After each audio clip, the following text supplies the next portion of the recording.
El libro de Urantía, página 900. Documento 81. El desarrollo de la civilización moderna a pesar de los altibajos del malogro de los planes para el mejoramiento del mundo proyectados en las misiones de Caligastia y Adán, la evolución orgánica básica de la especie humana continuó llevando a las razas hacia adelante en la escala del progreso humano y del desarrollo racial. La evolución puede ser retrasada pero no puede ser detenida. La influencia de la raza violeta, aunque en cantidades menores de lo que se había planeado, produjo un avance de la civilización que, desde los días de Adán, ha excedido en mucho el progreso de la humanidad a lo largo de su entera existencia previa de casi 1.000.000 de años. 1.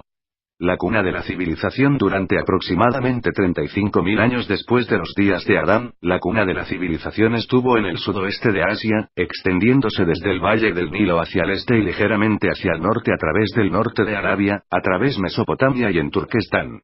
El clima fue el factor decisivo en el establecimiento de la civilización en esa zona. Fueron los grandes cambios climáticos y geológicos en el norte de África y en la zona occidental de Asia los que pusieron fin a las emigraciones primitivas de los adanitas, impidiéndoles llegar a Europa por la expansión del Mediterráneo y modificando la dirección del caudal migratorio hacia el norte y el este hacia Turquestán. Alrededor de los tiempos en que se completaron estas elevaciones de tierra y los cambios climáticos con ellas asociados, alrededor del año 15.000 ADJC, la civilización se encontraba en un estado de detención mundial excepto por los fermentos culturales y las reservas biológicas de los anditas que aún estaban confinados por las montañas al este de Asia y hacia el occidente por los bosques en expansión en Europa. La evolución climática está ahora a punto de conseguir lo que todos los demás esfuerzos no han podido conseguir, o sea, obligar al hombre eurasiático a abandonar la caza en favor de la empresa más avanzada del pastoreo y de la agricultura. La evolución puede ser lenta, pero es enormemente eficaz. Puesto que los agriculturistas más primitivos empleaban a los esclavos en forma tan generalizada, el agricultor otrora era considerado con cierto desprecio tanto por el cazador como por el pastor. Durante muchas edades se consideraba la labranza trabajo inferior. De allí la idea de que el trabajo de la tierra es una maldición, mientras que en verdad es la más grande bendición. Aún en los días de Caín y Abel los sacrificios de la vida pastoral se consideraban más estimables que las ofrendas de la agricultura. El hombre generalmente evoluciona a la condición de agricultor partiendo de la de cazador pasando por un período de transición de pastoreo, y esto también sucedió entre los anditas, pero más frecuentemente el peso evolucionario de la página 901 necesidad climática hacía que tribus enteras pasaran directamente del estado cazador al estado exitoso de agricultor. Pero este fenómeno de pasar sin transición de la caza a la agricultura solo ocurrió en aquellas regiones en donde hubo un alto grado de mezcla racial con la cepa violeta. Los pueblos evolucionarios, notablemente los chinos, aprendieron pronto a plantar semillas y a cultivar cosechas mediante la observación del crecimiento de las semillas que se habían humedecido accidentalmente o que habían sido colocadas en las tumbas como alimento para los fallecidos. Pero por todas partes del suroeste de Asia, a lo largo de los fértiles fondos del río y de las llanuras adyacentes, los anditas estaban llevando adelante técnicas agrícolas mejoradas tal como las habían heredado de sus antepasados, quienes habían hecho de la agricultura y de la horticultura su labor principal dentro de los límites del segundo jardín. Durante miles de años los descendientes de Adán habían cultivado el trigo y la avena, tal como se los había mejorado en el jardín, a lo largo y a lo ancho de las tierras altas del límite superior de la Mesopotamia. Los descendientes de Adán y Adamson se encontraron aquí, comerciaron y se interrelacionaron socialmente. Estos cambios forzosos de las condiciones de vida fueron los que causaron que tan gran proporción de la raza humana se volviese omnívora en sus prácticas dietéticas. La combinación de la dieta de trigo, arroz y vegetal con la carne de los rebaños marcó un gran paso hacia adelante en la salud y vigor de estos pueblos vetustos. 2. Las herramientas de la civilización. El crecimiento de la cultura se basa en el desarrollo de las herramientas de la civilización. Las herramientas que utilizó el hombre en su ascenso de su condición de salvaje eran eficaces tan solo hasta el grado en que liberaban el poder del hombre para cumplir tareas más elevadas. Vosotros que ahora vivís en un ámbito actual de cultura en ciernes y de progreso incipiente en los asuntos sociales, vosotros que efectivamente tenéis un poco de tiempo libre para pensar sobre la sociedad y la civilización, no debéis olvidar el hecho de que vuestros antepasados primitivos no tenían nada o casi nada de tiempo libre para dedicar a la reflexión razonada y al raciocinio social. Los primeros 4 avances sociales de la civilización humana fueron 1. La doma del fuego. 2. La domesticación de los animales. 3. La esclavización de los cautivos. 4. La propiedad privada. Si bien el fuego, el primer gran descubrimiento, finalmente abrió las puertas del mundo científico, en este sentido poco era su valor para el hombre primitivo. Este se negaba a reconocer causas naturales como explicaciones de fenómenos comunes. Cuando se preguntaba de dónde venía el fuego, la simple historia de Andón y la piedra fue reemplazada en poco tiempo por la leyenda de cierto Prometeo que se había robado el fuego de los cielos. Los antiguos buscaban una explicación sobrenatural de todos los fenómenos naturales que no se encontraban dentro de la gama de su comprensión personal. Y muchos modernos siguen haciendo lo mismo. La despersonalización de los así llamados fenómenos naturales ha llevado edades, y aún no está completa. Pero la búsqueda franca, honesta y sin temor de las causas verdaderas dio origen a la ciencia moderna, tornó la astrología en astronomía, la alquimia en química, y la magia en medicina. En la edad premáquina la única manera en que el hombre podía completar tareas sin hacerlas él mismo consistía en utilizar un animal. La domesticación de los animales le puso en las manos herramientas vivas, y el uso inteligente Atas página 902 preparó el camino tanto para la agricultura como para el transporte. Y sin estos animales el hombre no podría haberse elevado de su estado primitivo hasta los niveles de la civilización subsiguiente. La mayor parte de los animales que más se adaptaban a la domesticación se encontraron en Asia, especialmente en las regiones centrales y sudoccidental. Por esta razón la civilización progresó más rápidamente en esa zona que en otras partes del mundo. Muchos de estos animales habían sido domesticados 2 veces anteriormente, y en la edad andita fueron nuevamente dominados. Pero el perro había permanecido con los cazadores desde que fue adoptado por el hombre azul mucho tiempo antes. Los anditas de Turquestán fueron los primeros pueblos que domesticaron en forma amplia al caballo, y esta fue otra razón que permitió que su cultura predominara por tanto tiempo. Alrededor del 5000 ADJC, los agricultores de Mesopotamia, de Turquestán y los chinos habían empezado a criar ovejas, cabras, vacas, camellos, caballos, aves y elefantes. Empleaban como bestia de carga al buey, el camello, el caballo y el yak. En cierto momento el hombre mismo era bestia de carga. Uno de los dirigentes de la raza azul tuvo en cierto momento a 100.000 hombres en su colonia de porteadores de cargas. El establecimiento de la esclavitud y de la propiedad privada de tierras llegó con la agricultura. La esclavitud elevó el nivel de vida del patrón y proveyó más tiempo libre para la cultura social. El salvaje es esclavo de la naturaleza, pero la civilización científica lentamente está confiriendo mayor libertad a la humanidad. Mediante los animales, el fuego, el viento, el agua, la electricidad y otras fuentes aún no descubiertas de energía, el hombre se ha liberado y continuará liberándose a sí mismo de la necesidad del trabajo agotador.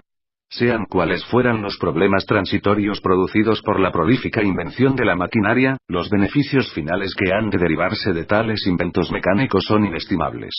La civilización no puede florecer jamás, y menos aún establecerse, hasta que el hombre no tenga tiempo libre para pensar, planear, imaginar nuevas y mejores maneras de hacer las cosas. El hombre al principio simplemente se apoderó de su refugio, viviendo bajo rocas o en cuevas. Luego adaptó materiales naturales tales como la madera y la piedra para crear cabañas familiares. Finalmente entró en la etapa creadora de la construcción de casas, aprendió a fabricar ladrillo y otros materiales de construcción. Los pueblos de las tierras altas de Turquestán fueron los primeros entre las razas más modernas en construir sus casas de madera, casas no muy distintas de las primitivas cabañas de troncos de los pioneros norteamericanos. A lo largo y a lo ancho de las planicies las habitaciones humanas estaban hechas de ladrillos. Más adelante, de ladrillos horneados. Las razas fluviales más antiguas construían sus cabañas colocando hartos palos en la tierra en un círculo. Luego juntaban el extremo superior, haciendo un esqueleto para la cabaña, el cual se cubría con lianas transversales entrelazadas, de manera que el producto se asemejaba a un enorme canasto invertido. Esta estructura podía ser embadurnada de arcilla y, después de secarse al sol, constituía una vivienda a prueba de intemperie. A partir de estas cabañas primitivas se desarrolló en forma independiente la idea posterior de todo tipo de fabricación de canastos. Dentro de uno de los grupos nació la idea de hacer cerámica cuando observaban los efectos del embadurnamiento de estas estructuras con arcilla húmeda. La práctica de endurecer la cerámica horneándola se descubrió cuando una de estas primitivas cabañas cubiertas de arcilla se incendió accidentalmente. Las artes de los días antiguos muchas veces derivaban de sucesos accidentales que acompañaban la vida diaria de estos pueblos primitivos. Por lo menos esto fue casi totalmente cierto en cuanto al progreso evolucionario de la humanidad hasta la llegada de Adán. Página 903. Aunque la alfarería había sido introducida por primera vez por el séquito del príncipe aproximadamente medio millón de años atrás, la fabricación de vasijas de arcilla había cesado prácticamente durante más de 150.000 años. Solamente los noditas presumerios en la costa del Golfo seguían fabricando vasijas de arcilla. El arte de la alfarería revivió en los tiempos de Adán. La diseminación de este arte fue simultánea con la ampliación de las áreas desérticas de África, Arabia y Asia Central, y se diseminó en oleadas sucesivas de técnica mejorada desde Mesopotamia a lo largo y a lo ancho del hemisferio oriental. Estas civilizaciones de la edad andina no siempre pueden ser descubiertas por las etapas de su alfarería o de otras artes. El curso regular de la evolución humana se vio enormemente complicado por los regímenes tanto de Dalamatía como del Eren. Frecuentemente ocurre que las vasijas e implementos más recientes son inferiores a los productos más primitivos de los pueblos anditas más puros. 3. Las ciudades, la manufactura y el comercio. La destrucción climática de las praderas abiertas y ricas para la caza y el pastoreo de Turquestán, que comenzó alrededor del año 12.000 ADJC, obligó a los hombres de esas regiones a recurrir a nuevas formas de industria y de manufactura burda. Algunos se dedicaron al cultivo de rebaños domésticos, otros se hicieron agricultores o recolectaron alimentos que crecían en el agua, pero el tipo más elevado de los intelectos anditas eligió dedicarse al mercadeo y a la manufactura. Aún se volvió costumbre que una tribu entera se dedicase al desarrollo de una sola industria.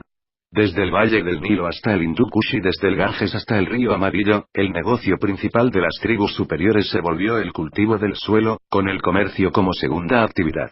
El aumento del mercadeo y de la manufactura de materia prima para transformarla en varios artículos de comercio fue directamente instrumental en la producción de esas primitivas comunidades semipacíficas que tuvieron tanta influencia en difundir la cultura y las artes de la civilización.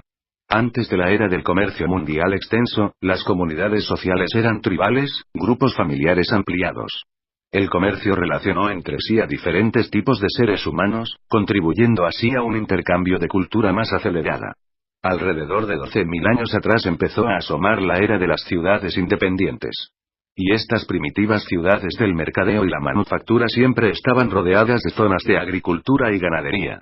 Aunque es verdad que la industria fue impulsada por la elevación del nivel de vida, no debéis formaros ideas falsas sobre los refinamientos de la vida urbana primitiva. Las razas primitivas no eran excesivamente ordenadas ni limpias, y la comunidad primitiva media se elevaba de 30 a 60 centímetros cada 25 años como resultado de la simple acumulación de la suciedad y de los desperdicios. Algunas de estas ciudades vetustas también se elevaban por encima de las tierras circunvecinas muy rápidamente porque sus cabañas de barro sin cocinar duraban poco, y era costumbre construir nuevas viviendas directamente encima de las ruinas de la vieja.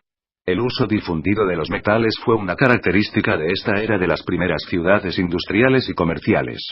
Ya habéis encontrado una escultura de bronce en Turquestán que data de antes del año 9000 ADJC, y los anditas muy pronto aprendieron a trabajar el hierro, el oro y el cobre también. Pero las condiciones eran muy diferentes lejos de los centros de civilización más avanzados. No hay períodos distintos, tales como la edad de piedra, de bronce y de hierro. Los tres existieron al mismo tiempo en diferentes localidades.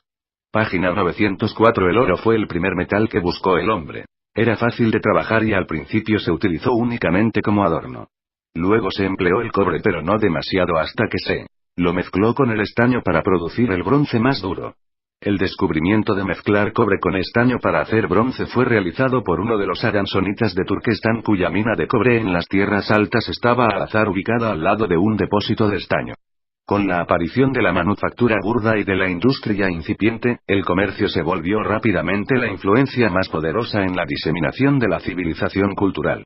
La apertura de los canales de comercio por tierra y por mar facilitó grandemente el viaje y la mezcla de las culturas así como también la mezcla de las civilizaciones. Para el año 5000 ADJC el caballo era de uso general por todas partes de las tierras civilizadas y semicivilizadas. Estas razas más recientes no solo habían domesticado al caballo sino también tenían distintas clases de carretas y coches. Ya muchas eras antes se había empleado la rueda, pero ahora los vehículos de ruedas se volvieron de uso universal en el comercio y en la guerra. Los mercaderes viajantes y los exploradores ambulantes hicieron más por el avance de la civilización histórica que todas las demás influencias combinadas. Las conquistas militares, la colonización y las empresas misioneras impulsadas por las religiones posteriores también fueron factores en la difusión de la cultura. Pero todas ellas fueron secundarias a las relaciones comerciales, que se aceleraron en gran forma por el desarrollo de las artes y las ciencias de la industria. La infusión de la cepa adánica en las razas humanas no solo aceleró el ritmo de la civilización, sino que también estimuló grandemente sus tendencias hacia la aventura y la exploración con el fin de que la mayor parte de Eurasia y el norte de África en poco tiempo se encontró ocupada por los descendientes mezclados de los anditas que se multiplicaban rápidamente. 4. Las razas mezcladas al hacer contacto con los albores de los tiempos históricos, toda Eurasia, el norte de África y las islas del Pacífico están pobladas de las razas compuestas de la humanidad. Estas razas de hoy son el resultado de una mezcla y remezcla de 5 cepas humanas básicas de Urantia. Cada una de las razas de Urantia fue identificada por ciertas características físicas distintas. Los adamitas y noditas eran de cabeza alargada. Los andonitas eran de cabeza ancha. Las razas Sanjik eran de cabeza de tamaño mediano, y los hombres amarillos y azules tendían hacia un tamaño ancho de cabeza. Las razas azules, cuando se mezclaban con la cepa andonita, eran decididamente de cabeza ancha. Los Sanjik secundarios eran de cabeza mediana a alargada. Aunque estas dimensiones del cráneo ayudan para descifrar los orígenes raciales, el esqueleto completo es más confiable. En el desarrollo primitivo de las razas de Urantia había originalmente 5 tipos distintos de estructura esquelética. 1. Andónico, los aborígenes de Urantia. 2. Sanjik primario, rojo, amarillo y azul. 3. Sanjik secundario, anaranjado, verde e índigo. 4. Noditas, descendientes de los dalamatianos. 5. Adanitas, la raza violeta. Puesto que estos 5 grandes grupos raciales se entremezclaron ampliamente, la mezcla continua tendió a oscurecer al tipo andonita por la dominación Página 905 Taria Sanjik. Los laponios y los esquimales son mezcla de andonita y raza Sanjik azul. Su estructura esquelética es la que más se acerca a preservar el tipo aborigen andónico. Pero los adamitas y los noditas se han mezclado tanto con otras razas que tan solo se los puede detectar como una orden generalizada caucasoide. En general, por consiguiente, a medida que se van desenterrando los restos humanos de los últimos 20.000 años, será imposible distinguir claramente los 5 tipos originales. El estudio de tales estructuras esqueléticas revelará que la humanidad ahora está dividida en aproximadamente 3 clases. 1. La caucasoide, la mezcla andita de las cepas nodita y adánica, modificada adicionalmente por la mezcla con Sanjik primario y parte de Sanjik secundario y por considerable cruce andónico. Las razas blancas occidentales, juntamente con algunos pueblos de la India y turanianos, se incluyen en este grupo. El factor unificador en esta división es la proporción mayor o menor de herencia andita. 2. La mongoloide, el Sanjik primario, que incluye las razas originales roja, amarilla y azul. Los chinos y los amerindios pertenecen a este grupo. En Europa el tipo mongoloide ha sido modificado por mezcla con Sanjik secundario y andónico. Aún más todavía por una infusión andita. El pueblo malayo y los demás indonesios se incluyen en esta clasificación, aunque contienen un porcentaje alto de sangre Sanjik secundaria. 3. La negroide, el tipo Sanjik secundario, que originalmente incluía las razas naranja, verde e índiga. Este es el tipo mejor ilustrado por el negro, y se le encuentra a lo largo y a lo ancho de África, India e Indonesia en donde quiera se encuentren localizadas las razas Sanjik secundarias. En la China del Norte hay cierta mezcla de los tipos caucasoide y mongoloide. En el Levante se han entremezclado los caucasoides y los negroides. En la India así como en América del Sur los 3 tipos se encuentran representados. Y las características esqueléticas de los 3 tipos sobrevivientes aún persisten y ayudan a identificar la herencia posterior de las razas humanas de hoy en día. 5. La sociedad cultural, la evolución biológica y la civilización cultural no se encuentran necesariamente correlacionadas. La evolución orgánica en toda edad puede proceder sin titubeos en el medio mismo de una decadencia cultural. Pero cuando se estudian prolongados períodos de la historia humana, se podrá observar que eventualmente la evolución y la cultura se relacionan como causa y efecto. La evolución puede avanzar en ausencia de cultura, pero la civilización cultural no florece sin un respaldo adecuado de progresión racial antecedente. Adán y Eva no presentaron artes de civilización ajenas al progreso de la sociedad humana, pero la sangre adámica aumentó la habilidad inherente de las razas y aceleró el paso del desarrollo económico y la progresión industrial. El don de Adán mejoró el poder cerebral de las razas, de este modo acelerando grandemente el proceso de la evolución natural. Mediante la agricultura, la domesticación de los animales y el mejoramiento de la arquitectura, la humanidad escapó gradualmente a lo peor de la incesante lucha por sobrevivir y comenzó a buscar cómo endulzar el proceso de la vida. Este fue el comienzo de la búsqueda de niveles cada vez más altos de confort material. Mediante la manufactura e industria el hombre está aumentando gradualmente el contenido placentero de la vida mortal. Página 906. Pero la sociedad cultural no es de ninguna manera un gran club de beneficencia de privilegios heredados, en el cual nacen todos los hombres con derecho libre de ser socios y con igualdad total. Más bien es un exaltado gremio en constante avance de trabajadores de la tierra, que admite a sus filas solo a la nobleza de esos trabajadores que luchan por hacer el mundo un lugar mejor en el que puedan vivir sus hijos y los hijos de sus hijos y avanzar en edades subsiguientes. Y este gremio de civilización cobra tarifas de admisión muy altas, impone disciplinas estrictas y rigurosas, fuertes multas sobre todos los opositores y los no conformistas, mientras al mismo tiempo confiere pocas licencias o privilegios personales excepto los de una mayor seguridad contra los peligros comunes y las amenazas raciales. La asociación social es una forma de seguro de sobrevivencia que los seres humanos han aprendido a apreciar como beneficioso. Por lo tanto, la mayoría de los individuos está dispuesta a pagar esas primas de autosacrificio y reducción de la libertad personal que la sociedad cobra de sus miembros a cambio de esta mayor protección de grupo. En breve, el mecanismo social de hoy en día es un plan de seguro basado en prueba y error, diseñado para proporcionar cierto grado de seguridad y protección contra el retorno a las terribles condiciones antisociales que caracterizaran las experiencias primitivas de la raza humana. La sociedad se vuelve así un esquema cooperativo para asegurar la libertad civil a través de instituciones, la libertad económica a través de capital e invención, la libertad social a través de la cultura y la libertad de la violencia a través de la reglamentación policíaca. La fuerza no significa justicia, pero impone los derechos comúnmente reconocidos de cada generación sucesiva. La misión principal del gobierno consiste en la definición de la justicia, la reglamentación justa y equitativa de las diferencias de clase y la imposición de la igualdad de oportunidad bajo la ley.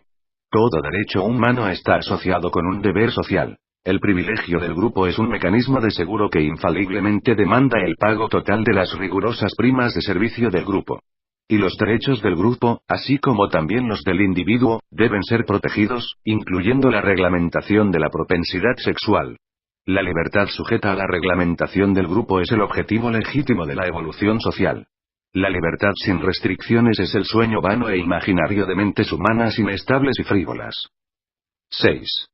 El mantenimiento de la civilización. Si bien la evolución biológica ha procedido siempre hacia adelante, mucho de la evolución cultural salió del valle del Éufrates en oleadas, que fueron debilitándose sucesivamente a medida que pasaba el tiempo hasta que finalmente el total de la descendencia adámica de puro linaje había salido para enriquecer las civilizaciones de Asia y Europa. Las razas no se mezclaron completamente, pero sus civilizaciones sí lo hicieron en un grado considerable. La cultura se diseminó lentamente por todo el mundo. Y esta civilización debe ser mantenida y fomentada, porque hoy en día no existen nuevas fuentes de cultura, ni nuevos anditas que lleguen para vigorizar y estimular el lento proceso de la evolución de la civilización. La civilización que está desarrollándose en Urantia ahora nació de los siguientes factores y se basó en ellos. 1. Circunstancias naturales. La naturaleza y grado de una civilización material está en buena medida determinada por los recursos naturales disponibles. El clima, las condiciones meteorológicas y numerosos aspectos físicos son factores en la evolución de la cultura. Página 907. Cuando se inició la edad andita tan solo existían dos amplias zonas abiertas y fértiles de caza en todo el mundo. Una estaba en América del Norte y estaba totalmente ocupada por los amerindios. La otra se encontraba al norte de Turquestán y estaba parcialmente ocupada por una raza andónico-amarilla. Los factores decisivos en la evolución de una cultura superior en el suroeste de Asia fueron la raza y el clima. Los anditas eran un gran pueblo, pero el factor crucial en la determinación del curso de su civilización fue la aridez en aumento en Irán, Turquestán y Xinjiang, que les forzó a inventar y adoptar métodos nuevos y avanzados de luchar la sobrevivencia en sus tierras cada vez menos fértiles. La configuración de los continentes y otras situaciones terrestres tienen gran influencia sobre la determinación de la paz o de la guerra. Muy pocos urantianos han tenido jamás una oportunidad tan favorable para el desarrollo continuo y tranquilo como la que han tenido los pueblos de América del Norte, protegidos prácticamente por todos lados por vastos océanos. 2. Bienes capitales. La cultura jamás se ha desarrollado bajo condiciones de pobreza. El tiempo libre es esencial para el progreso de la civilización. Un individuo puede adquirir un carácter pletórico de valores morales y espirituales en ausencia de la riqueza material, pero una civilización cultural tan solo se deriva de aquellas condiciones de prosperidad material que fomentan el tiempo libre combinado con la ambición. Durante los tiempos primitivos la vida en Urantia era asunto serio y sombrío. Fue para escapar a esta lucha incesante y trabajo interminable para que la humanidad constantemente tendió a desplazarse hacia los climas salubres de los trópicos. Aunque estas zonas más cálidas proporcionaban cierto alivio de la intensa lucha por la existencia, las razas y tribus que así buscaron la comodidad pocas veces utilizaron su tiempo libre, no ganado, para el avance de la civilización. El progreso social invariablemente ha provenido de los pensamientos y planes de aquellas razas que han aprendido, mediante su trabajo inteligente, a ganarse la vida a partir de la tierra con menor esfuerzo y jornadas más cortas y de este modo han podido disfrutar de un margen beneficioso y bien ganado de tiempo libre. 3. Conocimiento científico. Los aspectos materiales de la civilización siempre han de esperar la acumulación de los datos científicos. Pasó mucho tiempo después del descubrimiento del arco y de la flecha y de la utilización de los animales por su fuerza antes de que el hombre aprendiera a aprovechar el viento y el agua, con la consecuencia del empleo del vapor y de la electricidad. Pero lentamente las herramientas de la civilización mejoraron. La tejeduría, la alfarería, la domesticación de los animales y la metalurgia fueron seguidos por una era de escritura e imprenta. El conocimiento es poder. La invención precede siempre a la aceleración del desarrollo cultural en escala mundial. La ciencia y la invención se beneficiaron por sobre todas las cosas de la imprenta, y la interacción de todas estas actividades culturales e inventivas ha acelerado enormemente el ritmo del avance cultural. La ciencia enseña al hombre a hablar el nuevo lenguaje de las matemáticas y adiestra sus pensamientos sobre líneas de precisión cada vez más exacta. Y la ciencia también estabiliza a la filosofía a través de la eliminación del error, mientras que purifica la religión en destruir la superstición. 4. Recursos humanos. El gran número de la población es indispensable para la diseminación de la civilización. Si todos los demás factores son equivalentes, un pueblo numeroso dominará la civilización de una raza más pequeña. Por lo tanto, si no se aumentan los números de los habitantes hasta cierto punto necesario, no se obtendrá la realización plena del destino nacional, pero llega un punto en el página 908 aumento de la población después del cual un crecimiento mayor sería equivalente al suicidio. La multiplicación más allá de la razón óptima entre tierra y hombre significa una disminución del nivel de vida o una expansión inmediata de los límites territoriales mediante penetración pacífica o conquista militar, la ocupación forzosa. A veces os espantan las destrucciones de la guerra, pero debéis reconocer la necesidad de producir grandes números de mortales para permitir amplia oportunidad al desarrollo social y moral. Mediante dicha fertilidad planetaria muy pronto se presenta un grave problema de sobrepoblación. La mayor parte de los mundos habitados son pequeños. Urantia es de tamaño medio, tal vez ligeramente menor. La estabilización óptima de la población nacional mejora la cultura y previene la guerra. Y la nación que sabe cuándo detener su crecimiento es sabia. Pero el continente más rico en depósitos naturales y más avanzado en equipo mecánico hará poco progreso si la inteligencia de su pueblo está en decadencia. El conocimiento puede ser obtenido por la educación, pero la sabiduría, que es indispensable a la verdadera cultura, tan solo puede obtenerse mediante la experiencia y por parte de hombres y mujeres que sean innatamente inteligentes. Un tal pueblo inteligente es capaz de aprender de la experiencia. Puede llegar a ser verdaderamente sabio. 5. Eficacia de los recursos materiales. Mucho depende de la sabiduría demostrada en la utilización de los recursos naturales, el conocimiento científico, los bienes capitales y los potenciales humanos. El factor principal en la civilización primitiva era la fuerza ejercida por los patrones sociales sabios. El hombre primitivo recibía literalmente por la fuerza la civilización de sus contemporáneos superiores. Las minorías superiores y bien organizadas muchas veces han gobernado este mundo. La fuerza no significa justicia, pero la fuerza sí significa lo que es y lo que ha sido en la historia. Tan solo recientemente Urantia ha alcanzado ese punto en el que la sociedad está dispuesta a debatir la ética del poder y la justicia. 6. Eficacia del idioma. La diseminación de la civilización debe aguardar al desarrollo del idioma. Los idiomas vivos y en crecimiento aseguran la expansión del pensamiento y del planeamiento civilizado. Durante las eras primitivas se hicieron importantes avances en el idioma. Hoy día hay gran necesidad de un mayor desarrollo lingüístico para facilitar la expresión del pensamiento evolutivo. El idioma se desarrolló de la asociación en grupos, cada grupo local desarrolló su propio sistema de intercambio de palabras. El idioma surgió a través de los gestos, signos, gritos, sonidos imitativos, entonación y acento a la vocalización de los alfabetos subsiguientes. El idioma es la herramienta más importante y útil con que cuenta el hombre para pensar, pero tan solo pudo florecer en el momento en que los grupos sociales pudieron disponer de cierta cantidad de tiempo libre. La tendencia a jugar con el idioma desarrolla palabras nuevas, la jerga. Si la mayoría adopta una jerga particular, ésta se transforma por el uso en idioma. El origen de los dialectos se ilustra en la indulgencia del grupo familiar por el balbuceo infantil. Las diferencias de idiomas han sido siempre el principal obstáculo a la expansión de la paz. La conquista de los dialectos debe preceder a la difusión de una cultura en una raza, un continente o en todo el mundo. Un lenguaje universal promueve la paz, asegura la cultura y aumenta la felicidad. Aun si las lenguas de un mundo se reducen a unas pocas y los pueblos de vanguardia cultural las dominan, habrá una poderosa influencia en favor de la paz y la prosperidad mundiales. Aunque muy poco progreso se ha realizado en Urantia hacia el desarrollo de un lenguaje internacional, mucho se ha hecho para establecer un intercambio. Página 909. Comercial internacional. Y todas estas relaciones internacionales deben ser fomentadas, sean ellas en el campo del idioma, el comercio, el arte, la ciencia, los juegos competitivos o la religión. 7. Eficacia de los dispositivos mecánicos. El progreso de la civilización se relaciona directamente con el desarrollo y posesión de herramientas, máquinas y canales de distribución. Herramientas mejores, máquinas ingeniosas y eficientes, determinan cuáles de entre los grupos contrincantes en la arena de la civilización en avance sobrevivirán.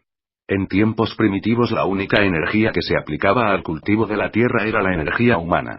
La utilización de bueyes se impuso tan solo a través de prolongadas luchas, porque ello quitaba el trabajo a los hombres. Últimamente, las máquinas han empezado a desplazar al hombre, y cada uno de estos avances contribuye directamente al progreso de la sociedad porque libera la energía humana para la realización de tareas más valiosas.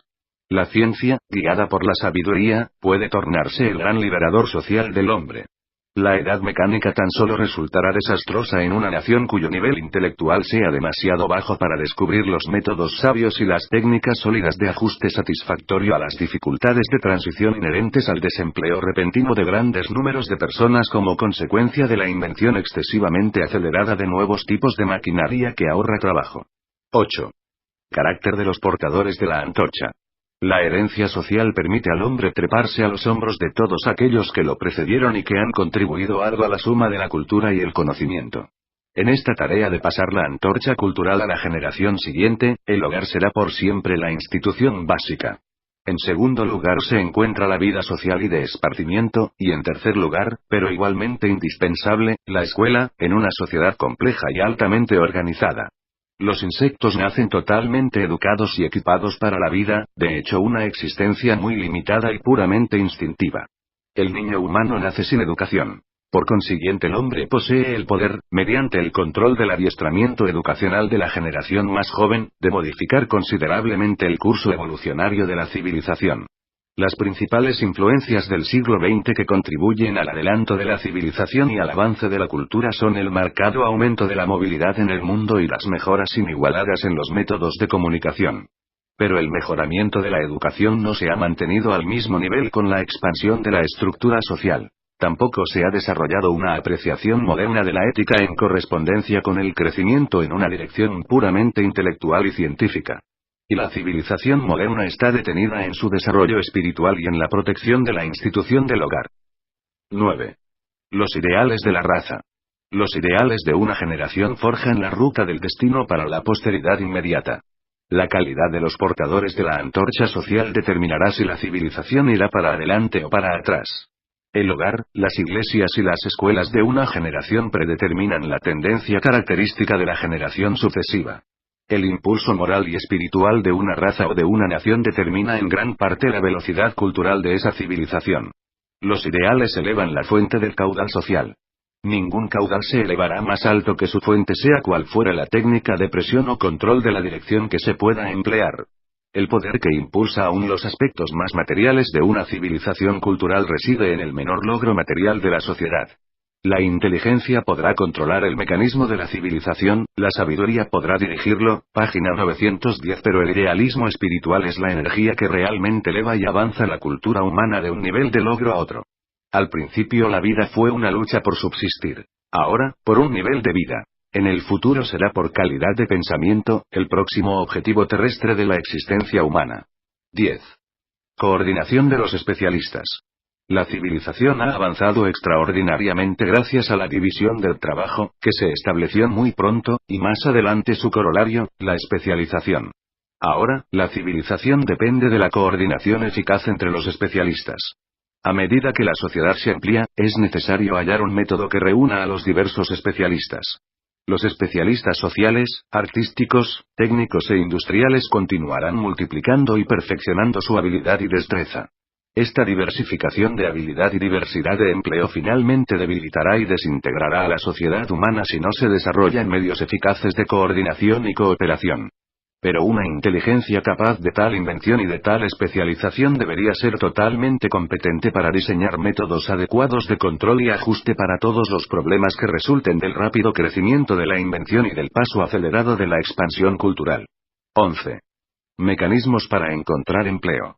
La próxima edad de desarrollo social estará representada por una cooperación y coordinación mejores y más eficaces de la especialización en constante aumento y expansión.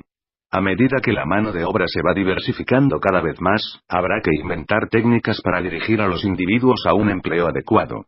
La maquinaria no es la única causa de desempleo entre los pueblos civilizados de Urantía. La complejidad económica y el aumento constante de la especialización industrial y profesional se agregan a los problemas de ubicación dentro del mercado laboral.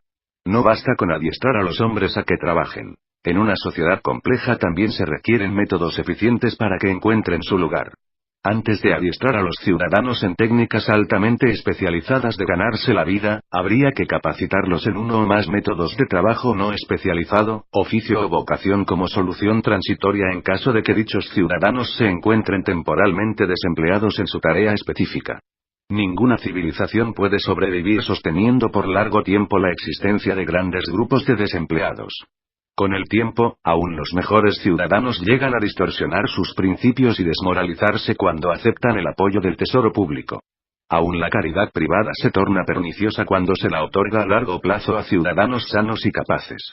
Una sociedad tan altamente especializada no considerará con simpatía las antiguas prácticas comunales y feudales de los pueblos antiguos.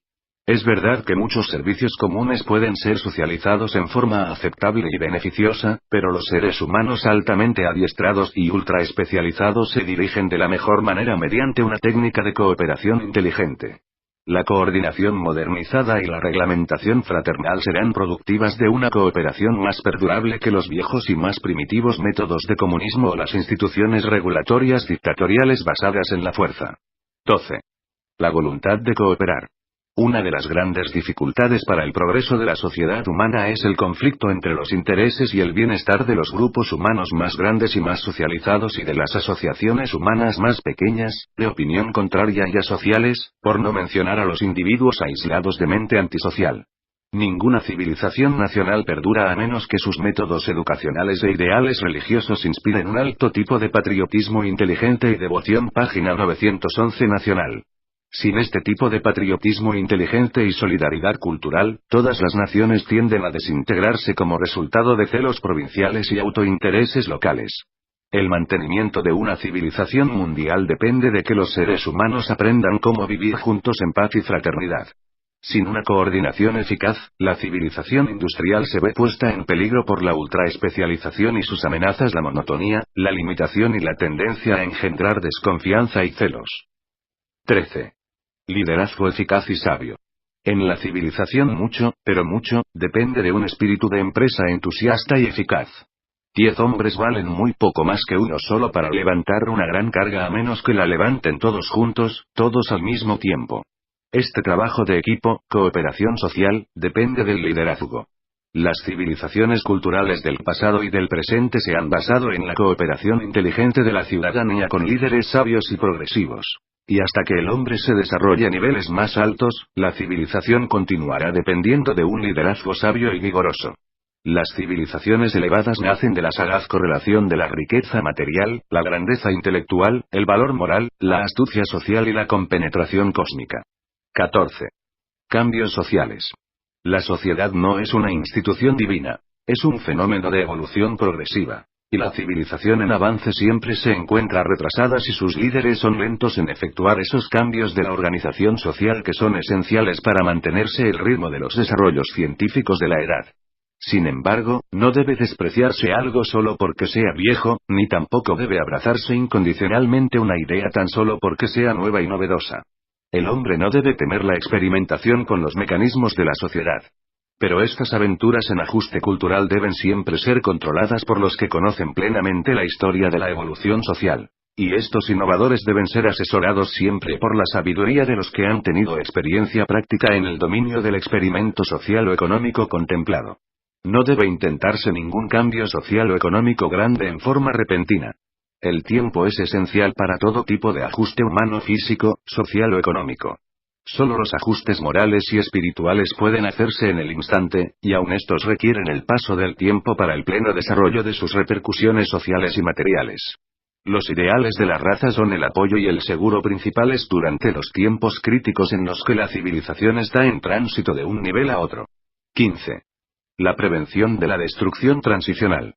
La sociedad es hija de edad tras edad de prueba y error. Es lo que ha sobrevivido de los ajustes y reajustes selectivos en las sucesivas y larguísimas etapas de la elevación de la humanidad, desde el nivel animal a un nivel humano de estado planetario.